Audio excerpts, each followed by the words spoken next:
नमस्कार जय जगन्नाथ मु ज्योति स्वागत करछि मो यूट्यूब चैनल जगन ज्योति किचन को। आज मु चटपटा चूना माछर रेसिपी लेके आसी। मु चटपटा चूना माछ किपरि प्रस्तुत करूछि मो वीडियो को स्किप न करके फास्ट टू लास्ट जाए देखंतु आपण जानि परिबे। चटपटा चूना माछ फ्राई बननेबा पई मटी 500 चूना माछ नेछि। एबे मु सेथिरे फाळे लेंबू को चुपुड़ी दउछि। लेंबू देला परे एबे मु सेथिरे हाफ चम्मच लूण दे दउछि, हाफ चम्मच हळदी पाउडर दे दउछि, हाफ चम्मच चिली पाउडर दे दउछि। राग आपण आपण हिसाब रे दे परिबे। एबे मु एथिरे 2 चम्मच अदा रसुण पेस्ट दे दउछि। एबे मु को भलो भाबरे सब मिसै नेबी। देखंतु एठी मु को भलो भाबरे मिसै नेछि। एबे मु एथिरे 2 चम्मच कॉर्नफ्लोर दे दउछि। आपण कॉर्नफ्लोर जगह रे बेसन नै परिबे। एबे मु को सब भलो भाबरे मिसै नेबी। देखंतु एठी मु को भलो भाबरे मिसै नेछि। एबे उटे पैन को गरम करके सेथिरे मु किछि तेल दे दउछि। एबे मु को गरम होबा पई छाडी देबी। मोर एठी तेल गरम हो जाइछि। एबे मु गोटे गोटे करके सब माछ को एमिति दे दउछि। मु को 2-3 मिनिट पई हाई फ्लेम रे छाडी देबी। देखंतु 3 मिनिट परे मोर गोटे साइड माछ भाजी हे गेलानी। एबे मु को आरो साइड को नोटे दउछि। एमिति गोटे गोटे करके देले माछटी हमर भलो भाबरे भाजी हे थाए। एबे मोर माछ भजाटी प्रस्तुत हो जाइछि। एबे मोटे प्लेट रे को काढी नउछि। एबे मु सेम प्रोसेस रे आ जते माछ थिले ताको भी भाजी नउछि। मोर एठी सब माछ भाजी हे जाइछि। एबे मु को सब प्लेट रे काढी नेबी।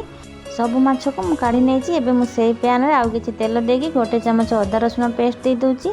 एबे मु को गोटे मिनिट पई फ्राई कर नेबी। गोटे मिनिट परे मु एबे एथिरे गोटे चम्मच काश्मीरी रेड चिली पाउडर दउछि कलर पई, 1 पिंच लूण दउछि, 1 पिंच हळदी पाउडर दउछि।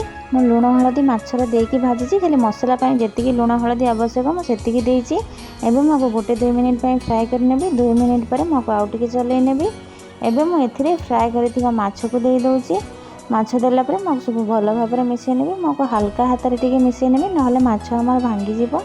देखंतु मु एठी भलो भाबरे सब मिसै नेछि। एबे मु को लो मीडियम फ्लेम रे गोटे मिनिट पई छाडी दउछि। गोटे मिनिट परे एबे मु को आउ टिके चलै नेबी। एबे मु गैस को ऑफ करि नेछि। एबे मु एथिरे 1 पिंच चाट मसला दे दउछि, 1 पिंच जीरा पाउडर दे दउछि।